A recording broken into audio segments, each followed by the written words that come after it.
येथे आंबेगाव शिरूर विधानसभा मतदारसंघामध्ये प्रचाराच्या निमित्तानं महाविकास आघाडीची जाहीर सभा आयोजित करण्यात आली आणि त्याच्यामध्ये ज्येष्ठ नेते आदरणीय शरदचंद्रजी पवार साहेब, त्याचप्रमाणे भारतीय देशामधील असणारी बिरसा ब्रिगेड संघटना जी की आदिवासींसाठी काम करते तिचे सर्वोच्च नेते सतीदादा पेंदाम, त्याचप्रमाणे कम्युनिस्ट पार्टीचे नेते, काँग्रेस पक्षाचे नेते आणि अन्य सर्व मान्यवर उपस्थित होते.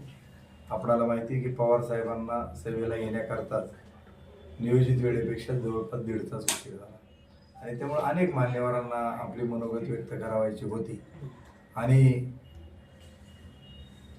पुढे पवार साहेबांना राजगुरुनगर आणि भोसरीला सभा होती, तिकडे त्यांना जायचं होतं आणि त्यामुळं अनेक मान्यवरांना आपल्या भावना व्यक्त करता आल्या नाहीत आणि त्याच्यामध्ये आज आदिवासी नेते आदरणीय सतीदादा पेंदाम यांना देखील आपल्या ज्या भावना व्यक्त करावायच्या होत्या त्यांना व्यक्त करता आल्या नाही. परंतु काही लोकांनी त्याच्यामधून एक चुकीचा मेसेज पसरवण्याचं काम चालवलं आणि म्हणून दादांनी सांगितलं की आपण मीडियासमोर मला जे काय बोलायचं त्या माझ्या भावना मी व्यक्त करतो. यापुढे दादा आपल्याशी बोलतो. मैं बिरसा ब्रिगेड जो आदिवासियों का सामाजिक मिशन है जो राष्ट्रीय स्तर पर चलता है, मैं उसका राष्ट्रीय संगठक हूँ और हम यहाँ पर निकम साहब के प्रचार के लिए आए थे, उनके समर्थन के लिए आए थे. हमारी टीम पवार साहब के पीछे एक बैकबोन बन के हम लोग काम करते हैं. ये पवार साहब की अपनी एक सोशल टीम है जिसके तहत हजारों की संख्या में बिरसा ब्रिगेड के कैडर्स काम कर रहे हैं. महाराष्ट्र में इतना ही नहीं, झारखंड में भी हम लोग काम कर रहे हैं.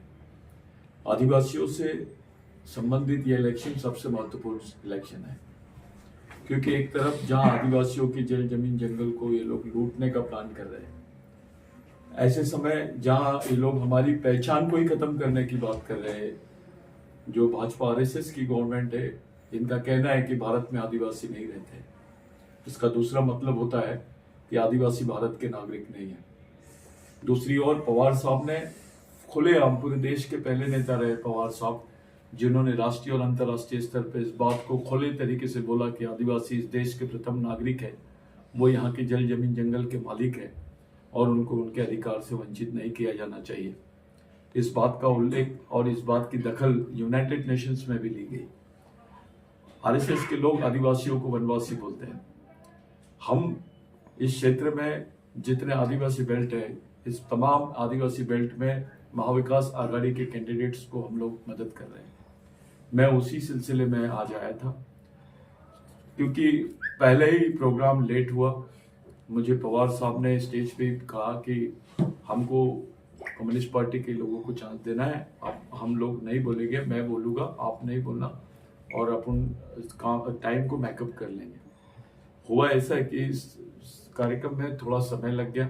निकम जी जिस बात को स्पष्ट तरीके से, क्योंकि वो उम्मीदवार है, ये उनकी नैतिक जवाबदारी थी कि पूरी पब्लिक के सामने उस बात को रखे. वो नैतिक जवाबदारी होने की वजह से निकम जी ने उस बात को पूरी तरीके से रखा और क्योंकि बात बहुत महत्वपूर्ण थी और लोगों को जानना भी चाहिए था, इसलिए उसके लिए समय थोड़ा ज़्यादा लग गया. मुझे पवार साहब ने स्टेज पे ही कहा कि मैं बोल लेता हूँ, आप लोग रुक जाइए क्योंकि मेरे आगे की मीटिंग करना है और वो भी मीटिंग की जवाबदारी, खेड़ की जवाबदारी हमारी है. और हम लोगों ने, क्योंकि वहाँ पर भी आदिवासी कार्यकर्ता वेट कर रहे थे पवार साहब का, हमने वो मीटिंग को अलाउ किया और हम खुद इस मीटिंग में जो बात रखना चाह रहे थे वो बात आपके सामने रख रहे हैं. क्योंकि सबसे ज़्यादा राज्य में हालत अगर किसी समाज के खराब है तो वो आदिवासी समाज की, चाहे महाराष्ट्र हो या झारखंड. और जो वर्तमान गवर्नमेंट है, इनका मुख्य उद्देश्य है कि भारत की राजधानी के साथ साथ महाराष्ट्र की नहीं, देश की आर्थिक राजधानी मुंबई पर कब्जा करना चाहते हैं. इन्होंने पहले नारा दिया था अब की बार 400 पार. इसके पीछे की इनकी मुख्य मंशा ये थी कि वो संविधान को छेड़छाड़ करना चाहते हैं, संविधान को बदलने की बात कर रहे थे. और इसके वीडियोज आए, उनके एमपीज और उनके भाजपा के नेताओं के और आरएसएस के नेताओं के वीडियोज भी आए. इस पर काफी विवादित विषय रहा है. तब हमने पवार साहब के साथ मिलकर, कांग्रेस के साथ मिलकर, उद्धव जी के साथ मिलकर और बाकी जितने सेकुलर दल है उनके साथ मिलकर लोकसभा में हम लोगों ने जो मेहनत की, उसका परिणाम ये हुआ कि ये 400 पार नहीं कर पाए और ये कॉन्स्टिट्यूशन को छू भी नहीं सके। लेकिन उन्होंने आईपीसी को चेंज किया, जिसको इंडियन पेनल कोड बोलते हैं, उसको भारतीय न्याय संहिता का नाम देकर इन्होंने उसमें अमेंडमेंट किए, जिस एक्ट को बनाने के लिए डॉक्टर बाबा साहब अम्बेडकर को 1 महीने का समय लगा था। साथियों, बहुत गंभीर बात है। आदिवासियों का जो आंदोलन हुआ यहाँ पैसा के लिए हो या इस लड़ाई को लड़ना है, कुछ लोग आपके बीच में, हमारे बीच में गलतफहमियां फैलाने की कोशिश करते हैं। हमारे मिशन में नेता और बोलना ये महत्व का नहीं रहता, हम अपने लक्ष्य और उद्देश्य की तरफ ध्यान देते हैं। मैं यहाँ कोई नेतागिरी करने के लिए या हमारा उद्देश्य नहीं, हमारा उद्देश्य किसी भी हाल में महाविकास आघाड़ी की गवर्नमेंट यहाँ पर बननी चाहिए और निकम जी को हमारा पूरा सपोर्ट है और हमको पूरा यकीन है कि निकम जी जीतेंगे। और ऐसे जितने कैंडिडेट्स है महाराष्ट्र में, कुछ जगह थोड़े से विवादित बातें हैं, कांग्रेस के कुछ सीटें वहाँ हमारी विवादित बातें हैं, लेकिन वो भी हम लोग उस पर एक निष्कर्ष की तरफ जा रहे हैं। लेकिन बाकी सभी सीटों पे उंगलियों में गिनने लायक 2-4 सीटें होगी, लेकिन बाकी सभी सीटों पे हमने खुलेआम बिरसा ब्रिगेड ने अपना पूरा कैडर, मध्य प्रदेश का, छत्तीसगढ़ का कैडर महाराष्ट्र में यहाँ पर उतारा है और हम महाविकास आघाड़ी में के पक्ष में काम कर रहे हैं। हम लोग पवार साहब के नेतृत्व में काम कर रहे हैं, क्योंकि एक सीनियर लीडर, सबसे सीनियर लीडर होने के साथ साथ वो एक एक्सपीरियंस हैंड है, एक एक्सपीरियंस मैन है, जिनका अनुभव हमारे लिए एक बहुत बड़ा मार्गदर्शन करता है।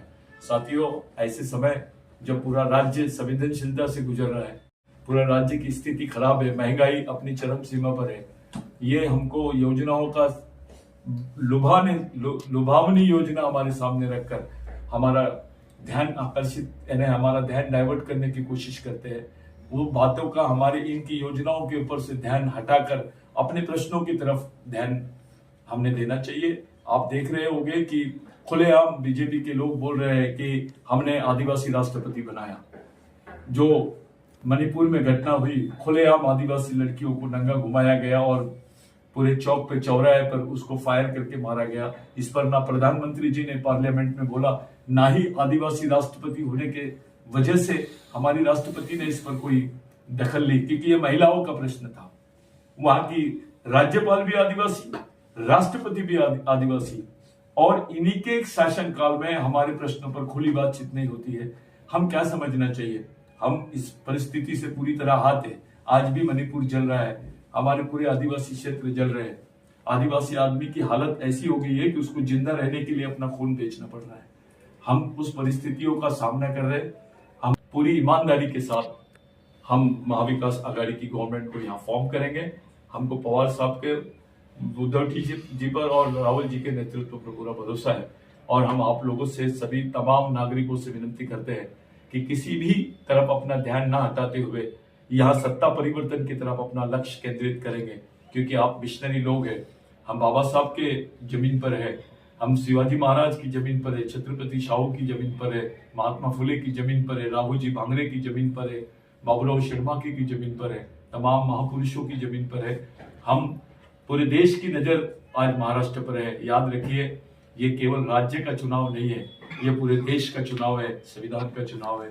इसकी गंभीरता को आप लोग ध्यान में रखकर ही आगे कदम उठाएंगे और अपनी विजय सुनिश्चित करने के लिए आने वाले 20 तारीख को जो कैंडिडेट्स है, जो प्रत्याशी है महाविकास आघाड़ी के, उनको ज्यादा से ज्यादा संख्या में और ज्यादा से ज्यादा मतों से हम विजय बनाएंगे।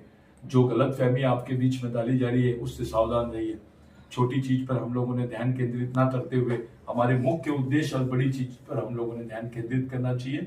आप कैडर हो, हम एक प्रशिक्षित कार्यकर्ता है, हम जवाबदार नागरिक है और हम परेशानी में ऐसे समय हमारी बुद्धि जो है वो व्यापक होनी चाहिए, हमारा दिल बड़ा होना चाहिए और हम शांत माइंड से, एक चित माइंड से इस परिस्थितियों का सामना करेंगे राज्य में। ऐसी मैं सब लोगों से अपील करता हूँ। जय आदिवासी।